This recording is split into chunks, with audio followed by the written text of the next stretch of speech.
અત્યારે આ કેમિકલ્સનો બીજો હાથ લાગી રહ્યો છે. 2 હાથ ઓછામાં ઓછા લાગવા જોઈએ. જરૂર પ્રમાણે પ્રોબ્લેમ વધારે હોય કે શું હોય, જરૂર પ્રમાણે તો જ ત્રીજો હાથ લગાવવાની જરૂર. બાકી 2 હાથમાં આ કામ થઈ જાય.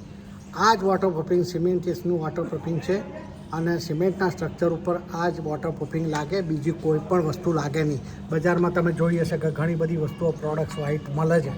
એ વ્હાઇટ પ્રોડક્ટ્સ એકલું દિવાલના કલરનું જ છે. એ અંદર બહારના જે કલર આવે એમાં જ આવે.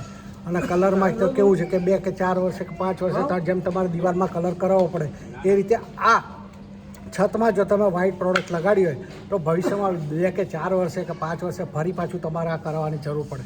જ્યારે આ રીતે જે ઓપન સ્પેસ હોય, નવું બાંધકામ હોય કે વોટરપ્રૂફિંગ કરવું હોય તો નવી જે જૂની છત હોય લાવવી પડે ઓરિજિનલ. એ છતમાં આ વોટરપ્રૂફિંગ સિમેન્ટનું જ વોટરપ્રૂફિંગ કરાય કે જે વર્ષોના વર્ષો સુધી ચાલે.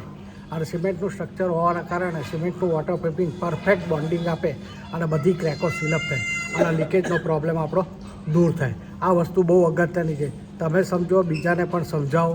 Popular pest control Kamlesh Savardekar, Kankaria, Ahmedabad 98 240 12 235.